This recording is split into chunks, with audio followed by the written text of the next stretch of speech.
로마서 6장 3절에서 9절 말씀 교독하겠습니다. 무릇 그리스도 예수와 함께 세례를 받은 우리는 그의 죽으심으로 합하여 세례를 받을 줄을 알지 못하느냐?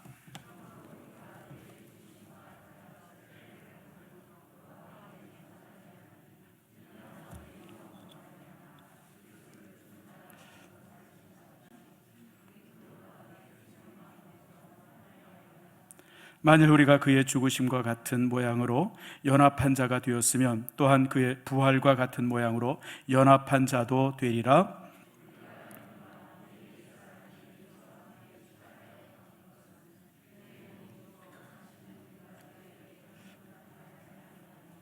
이는 죽은 자가 죄에서 벗어나 의롭다 하심을 얻었음이니라.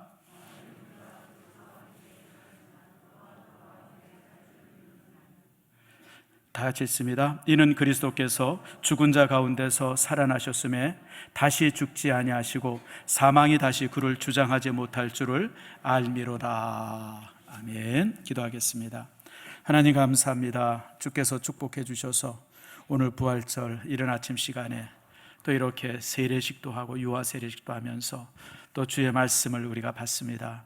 말씀을 받을 때 우리 모두에게 은혜가 되게 하시고 말씀이 우리를 살리는 생명이 되게 해 주시옵소서. 우리의 삶에 이런저런 갈등이나 문제가 있었습니까?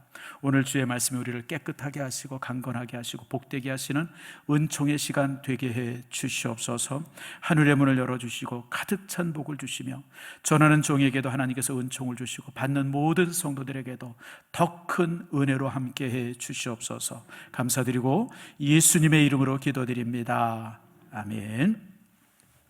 우리 옆 사람과 우리 축복하며 인사합니다. 축복합니다. 사랑합니다. 부활절 아침에 이처럼 주의 전에 오신 여러분들 축복하고 사랑합니다. 어제 봄비가 내렸죠. 참 봄비는 축복입니다. 그리고 봄비는 사실 또 부활의 능력이기도 한 것 같아요. 지금 까맣게 죽어있던 나무들이 새순이 돋아나고 또 이제 벚나무나 또 개나리 또 철쭉 이런 곳에 또 화사한 꽃을 피우고 있습니다. 혹시 여러분 이 부활의 기쁨을 맛보기를 원하는 분들은 5층에 올라오시기 바랍니다.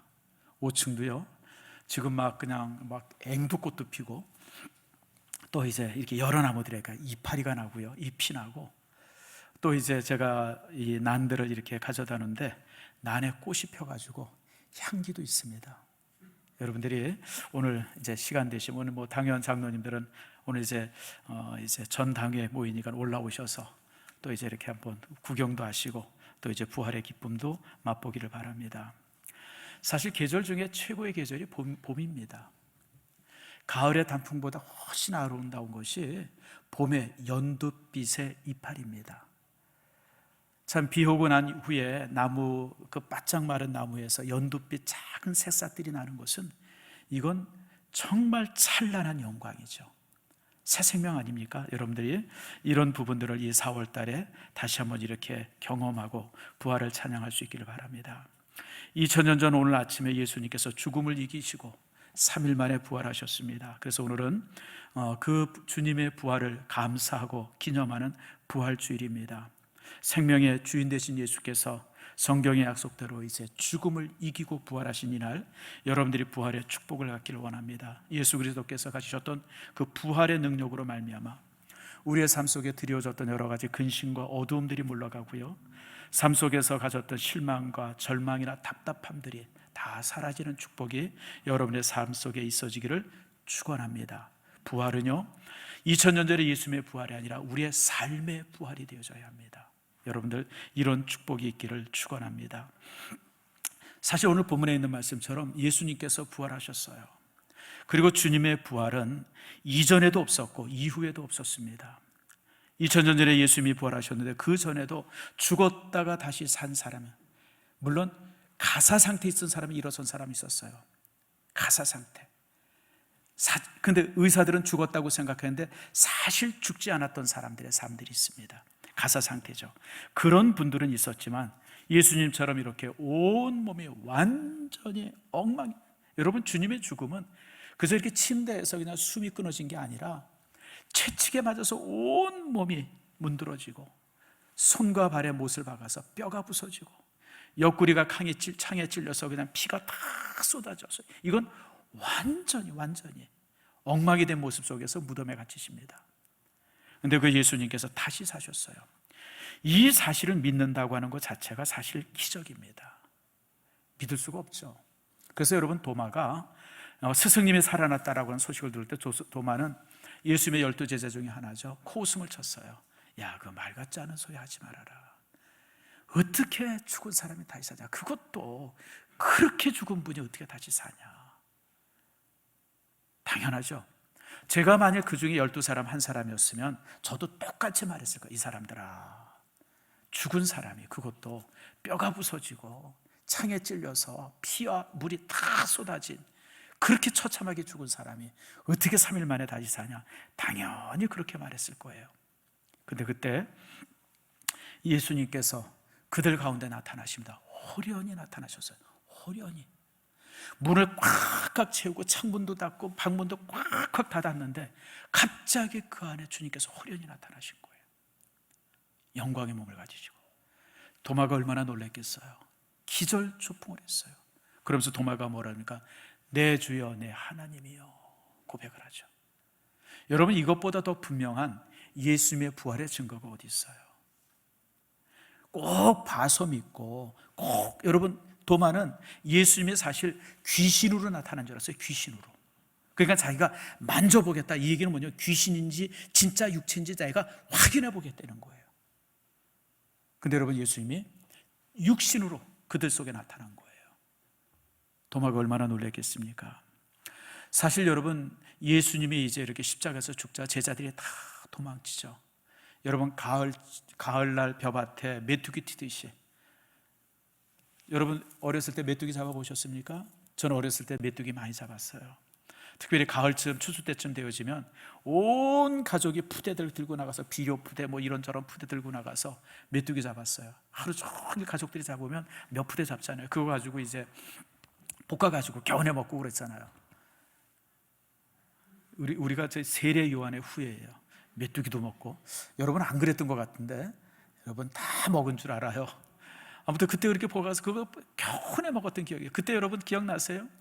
그 이제 가을녘에 들판에 가면 그냥 사람 가면 메뚜기 떼들이 그냥 뭐 얼마나 튀어요. 예수님의 제자들이 그랬어요. 스승의 죽음 앞에서 제자들이 다 도망치지 않습니까? 엠마오로 도망치고, 뭐 자기 마을로 도망치고, 갈릴리로 도망치고, 다 도망쳤어요. 다 없어져 버린 거죠. 예수님의 제자의 무리들 다 흩어져 버렸어요. 그런데 그들 가운데 예수님이 나타나고 예수님께서 그들과 대화하시면서 이제 그들을 다시 모으십니다.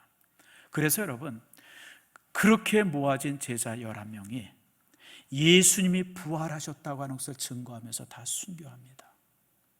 침대에서 죽은 사람은 사도 요한 한 사람만 침대에서 죽고, 나머지 11명의 제자들은 끓는 기름물 속에 들어가서 죽고, 목 잘려 죽고, 십자가에 죽고, 돌에 맞아 죽고, 다 그렇게 죽습니다.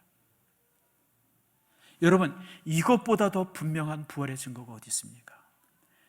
그래서 여러분, 예수님의 부활의 증거는 무수하게 많습니다. 수많은 사람들이 보았고 수많은 사람들이 경험한 사건 아닙니까? 바로 이제 그 부활의 증거를 갖는 날이 오늘입니다. 오늘 주님에 오신 여러분들 모두가 부활의 이 증인 중에 한 사람입니다. 여러분들이 그리스도의 부활을 증언하는 증인이라고 하는 사실을 잊지 않기를 바랍니다. 사실 그래서 이 그리스도의 부활은 믿지 않는 사람들에게는 참 모르는 일이지만, 믿는 우리에게 있어서는 그것보다 더 분명한 증거가 없어요. 우리 마음속에 그 믿음 속에서 분명한 증거를 갖게 되어지죠. 인생에는 가장 신비한 증거가 신비한 비밀들이 한 두 가지 있어요. 과학으로 풀 수 없는 비밀들입니다. 과학으로 풀 수 없는. 많은 사람들이 그것에 대한 답을 찾으려고 하지만 답이 없어요. 첫 번째가 생명의 비밀입니다. 생명의 비밀. 생명이 무엇이냐? 목사님, 저도 이 부분에 대해서 참 관심이 많죠. 물론 믿고 나가면 뭐 문제가 없겠지만, 저는 설교하는 사람이기 때문에 사실 많은 책들을 보아야 돼요. 누가 뭐라고 얘기하나. 그래야 여러분들에게 여기에 대한 설명이 좀 더 이제 쉽기 때문에 그래요. 가장 따끈따끈한 책이 한 권 있어요. 작년 가을에 나온 책입니다. 폴 러스라고 하는, 폴 러스가 누구냐면 이제 2001년도에 노벨 상을 받은 분이에요. 그 세계 최고의 생물학자입니다. 영국에 있어 영국 학자인데, 이제 그 사람이 책을 이제 얼마 전에 썼어요. 그게 뭐냐면 생명이란 무엇이냐라고 하는 책을 썼습니다. 저도 이제 관심이 있어. 이거 이런 책이 새로 나왔구나 해서 이제 사가지고 이제 쭉 읽었습니다. 근데 이제 그분이 1장부터 6장까지 쭉 쓰시는데 그런 얘기를 해요. 생명의 여러 가지 현상들. 생명 있는 존재는 호흡을 한다. 생명 있는 존재는 운동을 한다. 생명 있는 존재는 감각이 있다. 여러분, 여기 철쭉이 있는데요. 제가 툭 치죠? 근데 여러분, 이게 반응을 해요. 실제 여기 이제 이렇게 이 파동을 알기 위해서 이렇게 뭘 이렇게 전기 시설을 이렇게 해놓으면 사람이 툭 건드리거나 이 전지하거나 이러면 막 여기서 반응이 일어납니다. 식물도요, 여러분 이렇게 드러나질 않아서 그렇지 반응을 해요. 모든 존재는 감각이 있기 때문에 그래요. 반응을 합니다. 또 이제 성장을 하죠. 커가요. 또 번식을 합니다. 요 나무가 둘로 커지고, 또 이렇게 잘라가지고 이렇게 물에다 심으면 또 이렇게 뿌리도 나기도 하고, 이게 이제 번식 아닙니까? 또 배설도 해요. 배설. 모든 살아있는 존재는 배설합니다. 여러분, 식물도 배설해요. 식물은 배설 기관이 뭔지 아세요? 식물의 배설 기관이 낙엽입니다. 낙엽이에요. 그래서 여러분, 식물이 낙엽이 떨어질 때 그냥 떨어지는 게 아니라 모든 쓸데없는 화합물들을 이파리에다 담아가지고 다 떨어뜨려요. 그래서 여러분, 동물들이요, 낙엽은 잘 안 먹습니다. 왜냐하면 낙엽은 영양가가 없어요. 그 배설된 거기 때문에. 그렇죠. 이게 이제 생명의 현상들이에요. 그런 생명의 현상들을 쭉 설명을 해요. 재밌게 읽었어요. 근데 마지막 장에 가면, 그럼 진짜 생명이 무엇이냐? 답이 뭔지 아세요? I don't know. 모르겠다. 내가 생명의 현상들은 설명할 수 있는데, 막상 생명이 무엇냐고 물어보면 나는 생명의 실체에 대해서는 답을 줄 수가 없다. 나만 줄 수 없는 게 아니라 내 주변에 누구도 거기서 생명이 무엇이냐라고 답을 줄 수 있는 사람이 없고, 뿐만 아니라 이 답은 아마 영원히 아무도 줄 수 없을 것이다. 여러분, 그래요. 우리가 생명의 현상을 알아요.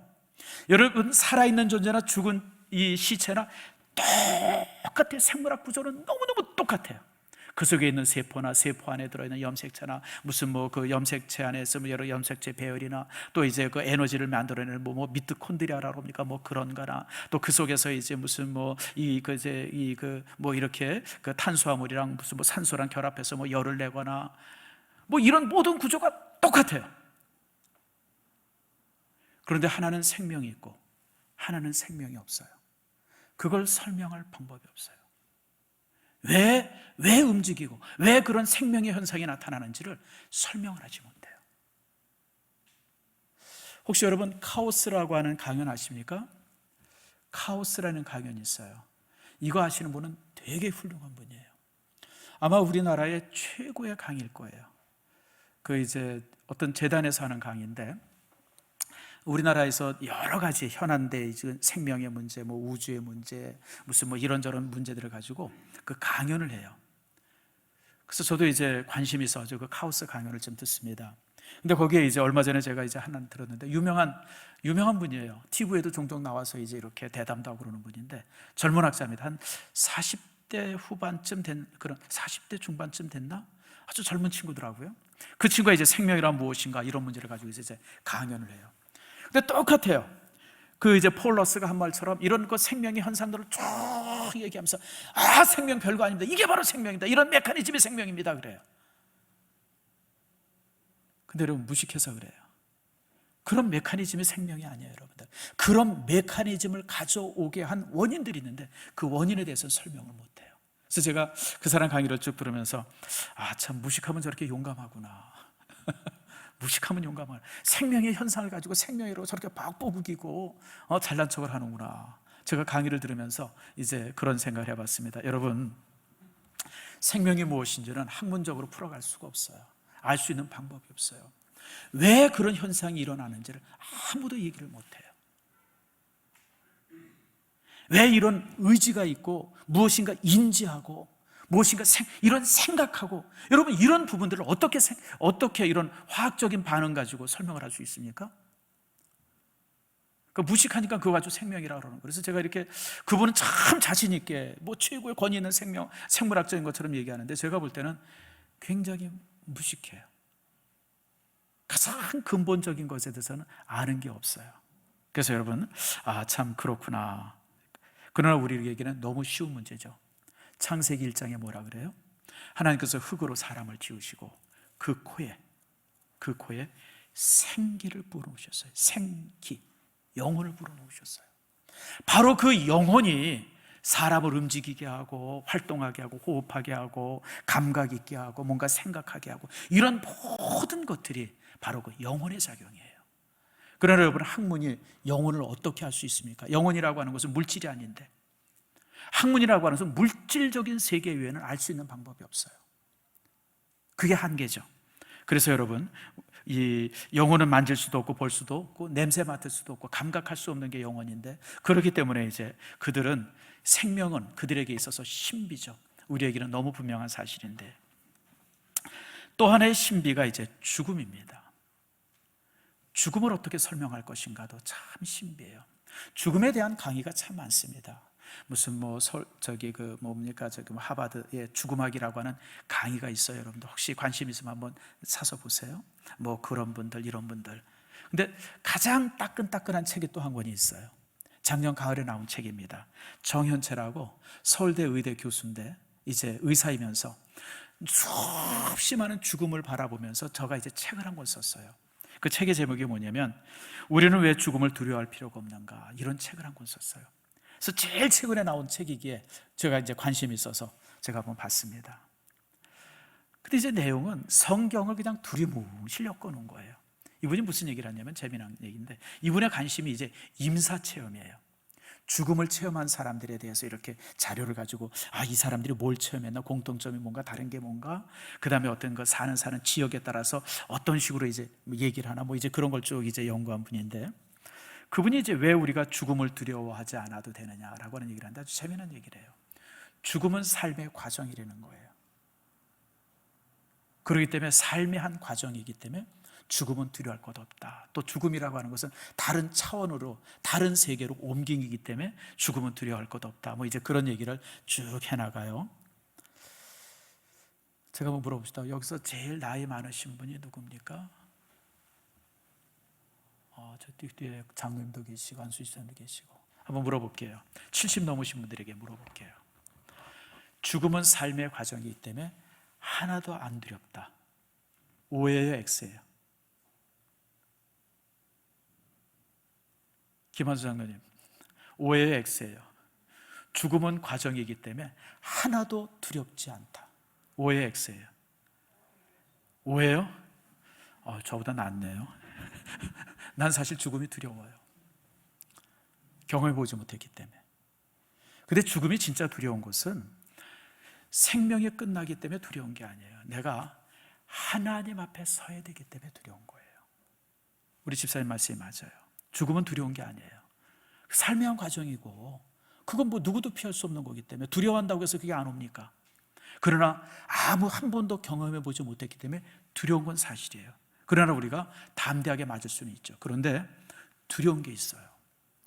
내가 하나님 앞에 서야 되기 때문에 그래요. 내가 지금까지 살아왔던 모든 삶을 가지고 하나님 앞에 서야 돼요. 생명은 단 한 번 주어지는 거예요. 내가 잘못 살았으니까 하나님, 내가 다시 살겠습니다. 뭐 염라대왕한테 가면 뭐 그런 데면요, 내가 다시 한번 가서 그러면 내가 다시 가서 제대로 살고 한번 오겠습니다. 뭐 그런 데인데 그건 거짓말이에요. 우리에게 주어진 생명의 기회는 단 한 번밖에 없어요. 그래서 죽음이 무서운 것이고 삶이 두려운 거예요.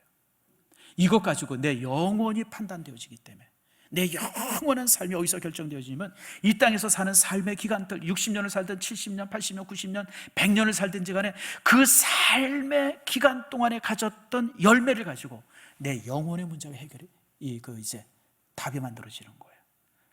그러니까 사실 나는 죽음이 두려워요. 하나님 앞에 서는 것에 대해서는 항상 두려움이 있어요. 그렇죠. 여러분, 죽음의 문제도 사실은 참 이렇게 이게 쉬운 문제가 아니죠. 그래서 우리는 이제 쉽죠. 우리는 이제 신앙 안에서 그 문제를 쉽게 얘기할 수 있지만, 사실 그러나 또 이제 나름대로 이제 여러 학자들이 죽음의 문제를 이런저런 문제로 많이 얘기해요. 죽음의 문제에 대해서 제일 많이 얘기하는 방법이 뭐냐면 불가지론입니다. 알 수 없다라고 하는 거예요. 왜냐하면 거기 죽었던 사람이 다시 살아서 이 땅에 와가지고 뭔가 죽음이 이런 것이다라고 얘기하는 사람이 없기 때문에 그래요. 물론 이제 임사 체험, 임사, 죽음을 체험한 사람들이 있어요. 종종 그런 사람이 와서 이렇게 저렇게 얘기하는데 공통점도 많지만 틀린 점도 되게 많아요. 틀린 점도 많습니다. 아닌 점도, 이게 아닌데, 그런 것도 참 많아요. 그래서 사실은 그런 사람들의 그런 얘기는 뭐 이제 사실은 뭐 이제 내가 볼 때 그냥 뻥에 가깝고, 진짜 죽음을 체험해서 우리에게 얘기한 사람이었기 때문에, 사실 그래서 이 부분에 대해서는 대부분 설만 있는데 그 설 중에 가장 많은 설이 알 수 없다고 하는 불가지론이에요. 공자가 그런 얘기 하지 않습니까? 제자가 한 사람 와가지고 스승님, 죽음 후에 우리가 어떻게 되겠습니까? 그렇게 물어봤을 때 공자가 뭐라 그럽니까? 살아있는 이 세상도 모르는 것이 많은데 죽은 후의 것을 내가 어찌 알겠느냐. 아주 솔직한 답이에요. 살아있는데도 이 수많은 일에 대해서 내가 모르는데 죽은 후에 내가 한 번도 보지 못하고 경험해 못한 죽음 이유를 내가 어떻게 알겠느냐. 뭐 이제 그렇게 얘기를 해요. 불교에서는 이 죽음을 윤회라고 얘기하죠. 거침없이 돌아가는 것이다. 그 죽은 사람이 다시 다른 걸로 태어나고. 그래서 이제 불교는 이제 살생을 금하는 이유가 그래서 그래요. 자비로워서가 아니라 내가 죽인 어떤 짐승이 과거에 어떤 사람이었을 수도 있다. 그래서 살생을 금하는 거예요. 근데 이게 뻥이죠. 이게 왜 뻥이냐면 지금은 안 하더라고요. 한 10년 전에 TV에 아주 유명한 프로가 하나 있었어요. 젊은이들이 많이 보던. 그게 뭐냐면 이 최면을 걸어서 이 전생에 무슨 삶을 살았는지를 알아보는 그런 최면이 있어요. 그런 걸 이제 막 했던, 여러분 혹시 그 프로 봤던 기억이 납니까? 나도 10여 년 전에 그걸 봤어요. 그걸 이렇게 보면서 제가 뻥인 줄 어떻게 알았냐면, 왜 전생에 진시황이었다는 사람이 그렇게 많아요? 다 진시황이었대. 남자놈들은 다 자기가 전생에 진시황이었. 아니 진시황은 하나밖에 없는데 왜 그렇게 많아? 실제 여러분 그거 가지고 그래서 내가 이게 순뻥이구나, 거짓말이구나. 여러분, 전생이 어디 있어요? 생은 딱 한 번 주어지는 기회예요. 두 번의 기회가 없어요. 그래서 생이 무서운 거예요. 여러분, 우리가 지금 살면서 우리가 정말 잘 살아야 되는 이유가 뭔지 아세요?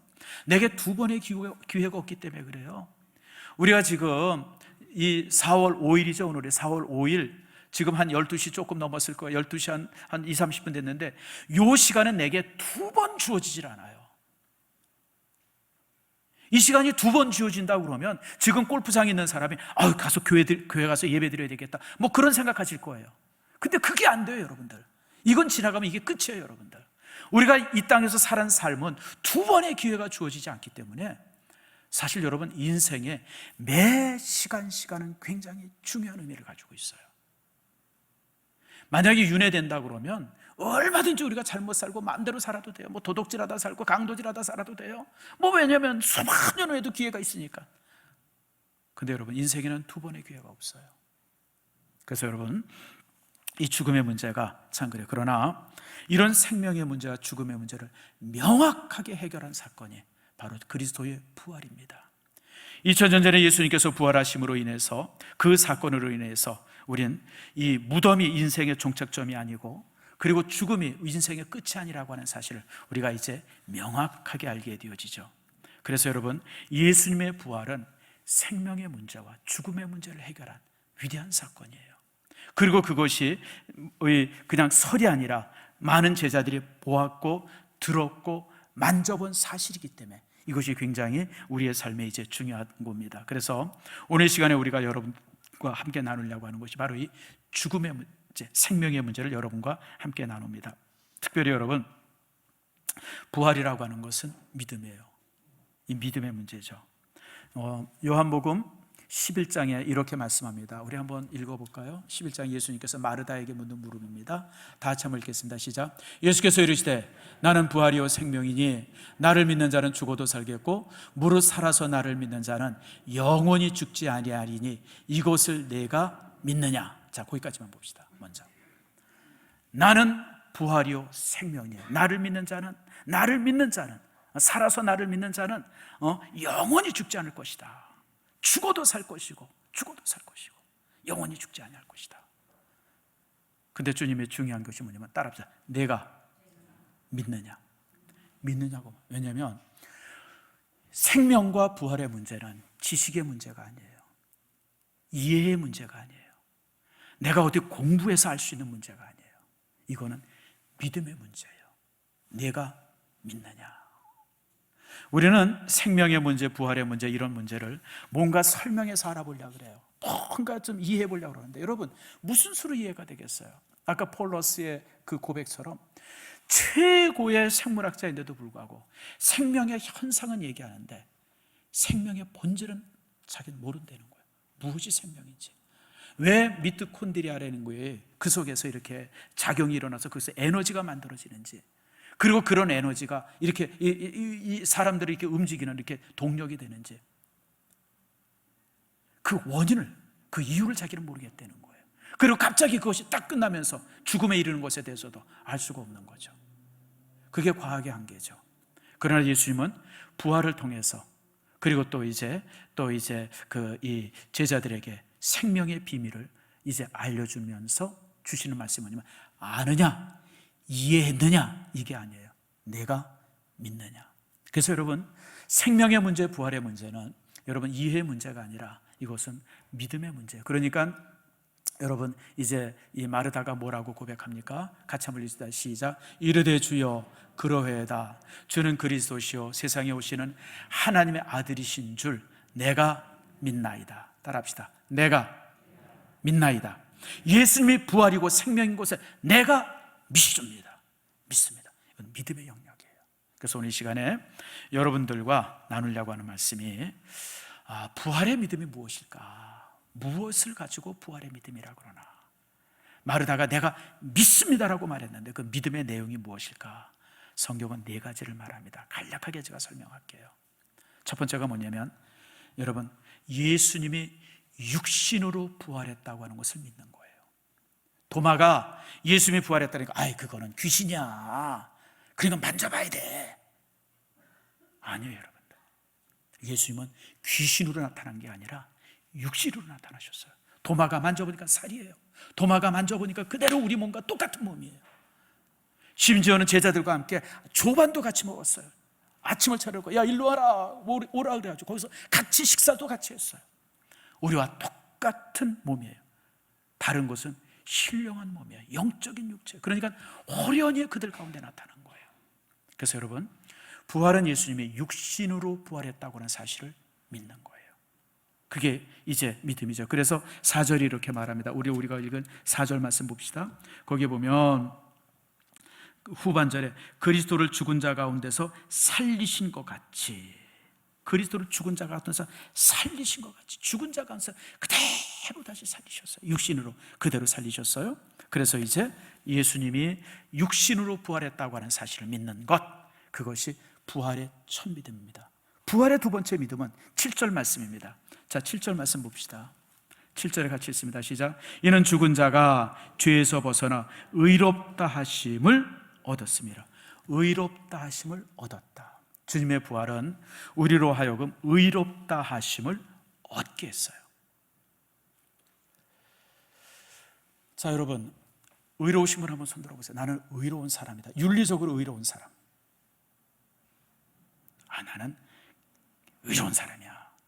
난 진실한 사람이야. 여러분, 손 못 들죠? 우리가 하루에도 거짓말을 얼마나 자주 해요? 밥 먹었어? 그냥 먹었어. 안 먹어도 우리가 그럴 때 얼마나 많아. 이게 거짓말이죠. 우리가 장사하시는 분들, 이거 원가에도 안 미치는 거야. 이것도 아주 쌩 거짓말이죠. 나는 그냥 시집 안 가고 싶어. 이건 더더욱 쌩 거짓말이고. 여러분, 우리가 거짓말을 얼마나 많이 하는지 몰라요. 근데 거짓말만 죄입니까? 여러분, 내 속에 누구 미워하고 싫어하고, 저도 그냥 TV 보다가 누구 나보고 그냥 미워가지고 얼른 채널 돌려요. 아, 저런 게 왜 나오나 싶어가지고 빨리 돌려요. 이게 죄 아니에요. 사실 우리는 다 죄인이에요. 죄에서 벗어날 수 있는 사람이 몇이나 돼요, 여러분들? 없어요, 이 땅에. 그래서 하나님께서 의인은 없나니 하나도 없다. 지금까지 살아왔던 수천억의 인구가 있었지만 그 중에 의인은 한 명도 없어요. 근데 오늘 하나님께서 우리를 향해서 의롭다고 선언하셨어요. 이제 정병갑이 너는 의롭다. 너는 의로운 사람이야. 김한수, 너는 이제 의로운 사람이야.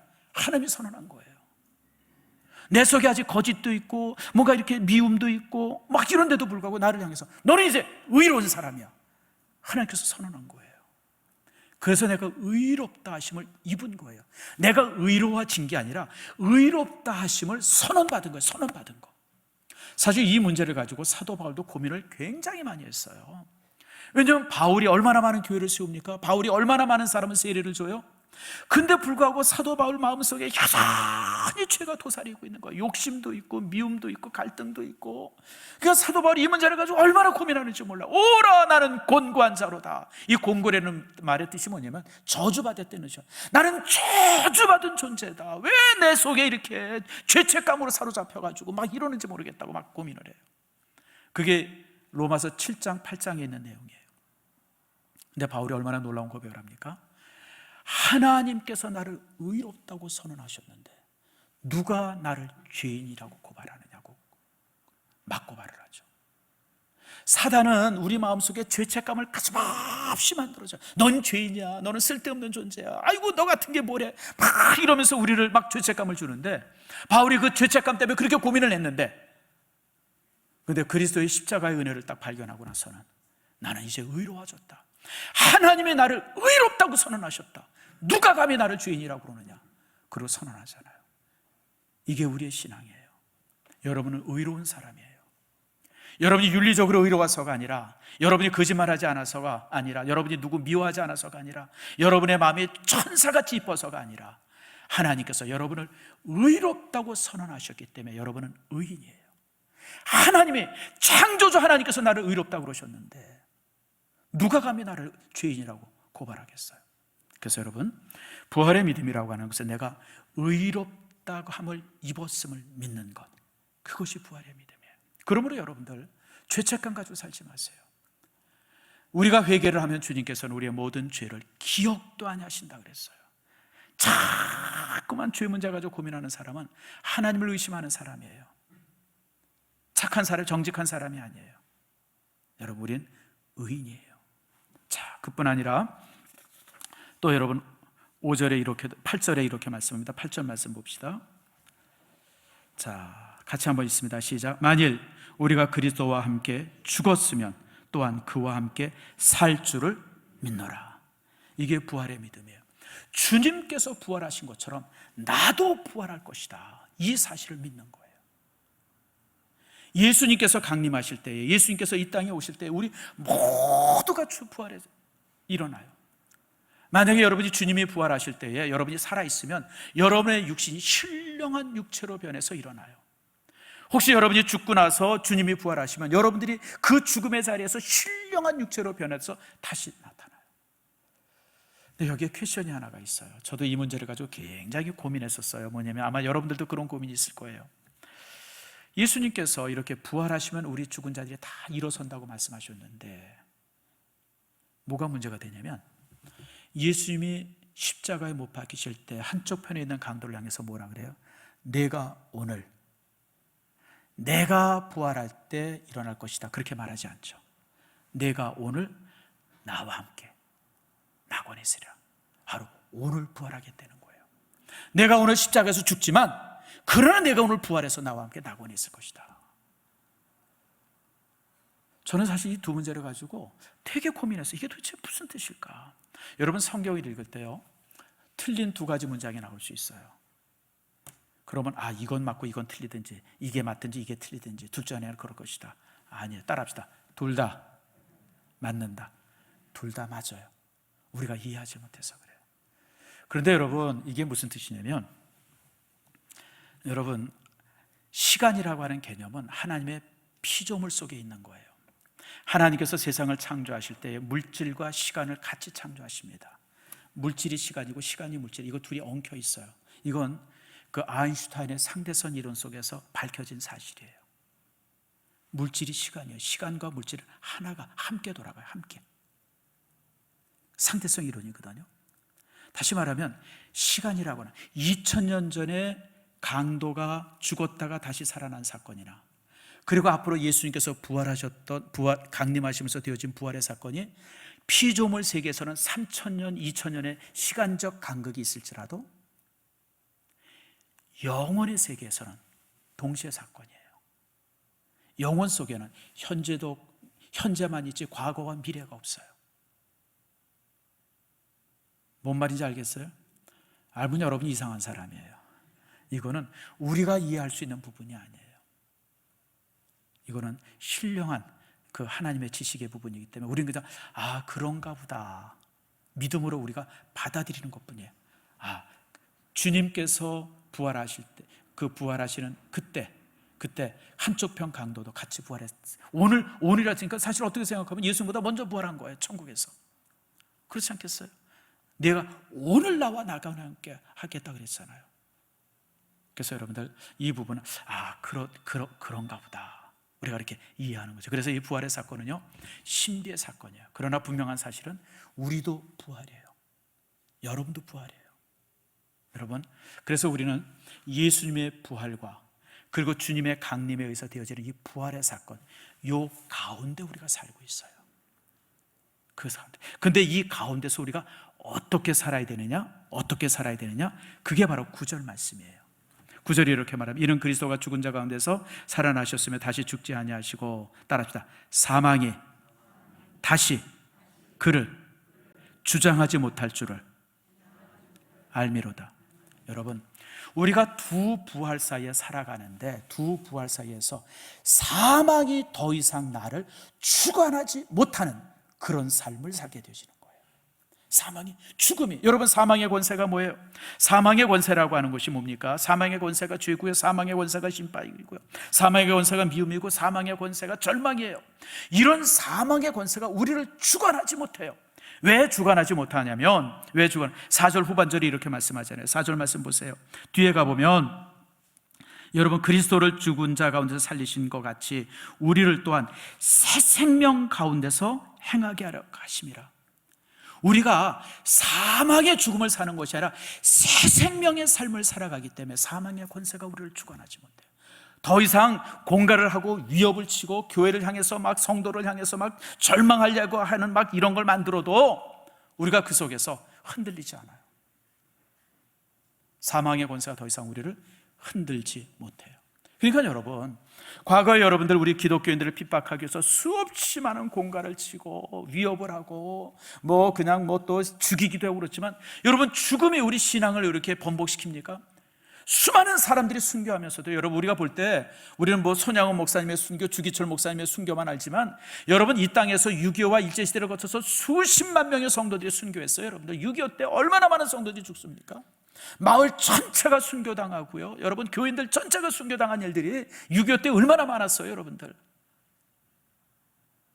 근데 여러분, 그분들이 순교당하면서도 전혀 죽음의 위협에 굴하지 않습니다. 왜 그래요? 사망이 더 이상 우리를 주관하지 못하기 때문에 그래요. 제가 그제인가 그 어떤 국회의원 하나가 대통령한테 특별 명령권을 요청을 했대요.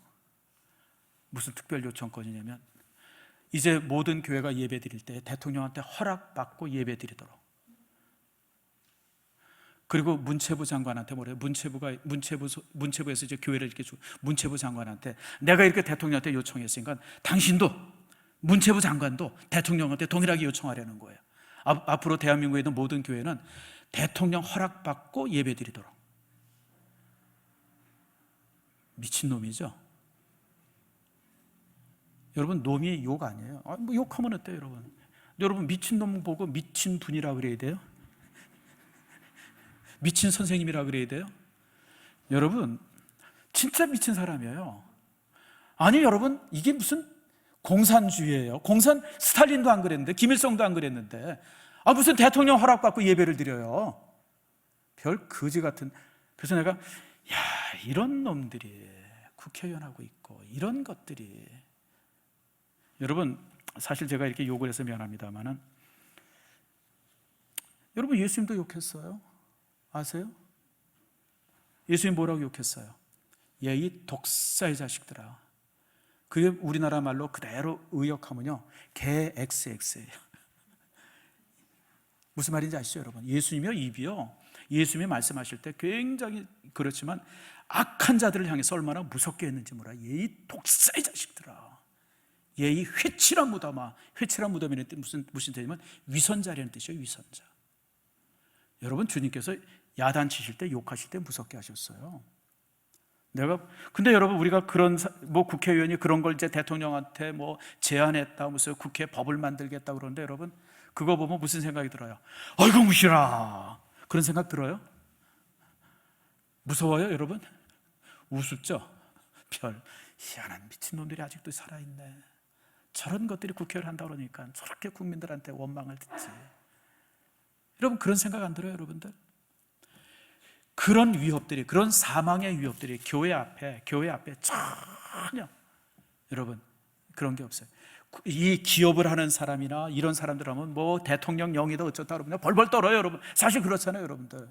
식당에 4명 제한한다 그러니까요, 그러면 식당들마다 그냥 여러분 5명이 가면 둘 셋이 모르는 척하고 들어가서 밥 먹고 그러잖아요, 여러분들. 대통령 영이라면 세상 사람들은 버들버들 떨어요, 여러분들. 교회는요, 코웃음도 안 치죠, 여러분들. 별 웃기는 사람들 다 봤네.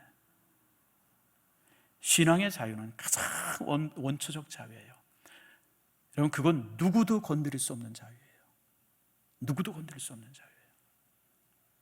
그래서 여러분, 오늘 여기 본문의 말씀에 죽음의 권세에 흔들리지 않아요. 여러분 인생 살아가는 동안 여러 가지 일들이 있을 수 있어요. 힘든 일들이 얼마나 많겠어요. 저도 65년 살아오면서, 우리 교회가 이제 26년 되지 않아서 26년의 세월을 지나오면서 별별 일들을 다 경험해요. 여러분이 아는 것도 있고 여러분들이 모르는 것도 있고. 근데 여러분, 그런 별별 일을 경험해도 제가 한 번도 두려움에 떨어본 적이 없어요. 왜냐하면 신성교회가 하나님의 교회인데, 만약에 제가 하는 기업이라고 그러면 저는 떨어지죠. 어이구 큰일 났다, 이거 어떡하나. 아니에요, 여러분들. 이 교회가 하나님의 교회인데 겁날 게 뭐가 있어요, 여러분들. 하나님의 주인 되시는데 뭐가 겁나요, 여러분들. 여러분의 인생도 동일해요. 여러분의 인생은 여러분의 것이 아니라 하나님의 것이에요. 이런저런 일이 닥쳐도 여러분들 두려워하지 마세요, 여러분들. 어련히 하나님께서 알아서 좋게 만드시겠어요. 여러분, 자녀 키워보잖아요. 어떤 때 보면 자녀들이 와가지고 막 큰일 났어요, 아버지 큰일 났어요, 막 난리치는데 부모들이 바라보면 좀 어때요? 아무것도 아니고 애들이 그 난리잖아요. 애들한테는 그게 어마어마하게 큰 일이에요. 그냥 세상에 모든 게 무너지는 일 같은데 부모들이 이렇게 바라보고 아무것도 아닌 일이에요. 우리랑 똑같아요. 우리가 이런저런 세상 일 가지고 하나님 앞에 그냥 막 큰일 난 것처럼 그러면 하나님 바라보실 때는 아무것도 아니에요. 그냥 우린 기다리기만 하면 돼요. 실망하지 않고 낙심하지 않고 절망하지 않고 기다리면 하나님께서 좋은 모습으로 답을 주세요. 아멘 하십니까? 여러분, 그게 믿음이에요. 그게 부활의 믿음이에요. 그래서 여러분, 부활의 믿음이란 예수님께서 우리와 똑같은 육신으로 부활하셨다. 우리가 그 부활로 인해서 의롭다 하심을 입었다.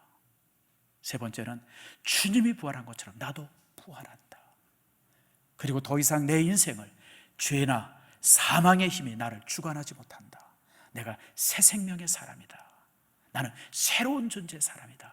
이 4가지를 신뢰하고 살아가는 것, 믿고 살아가는 것, 그것이 바로 부활의 믿음이에요. 여러분들이 이 부활의 믿음 안에서 날마다 승리하는 축복이 여러분 안에 있기를 축원합니다.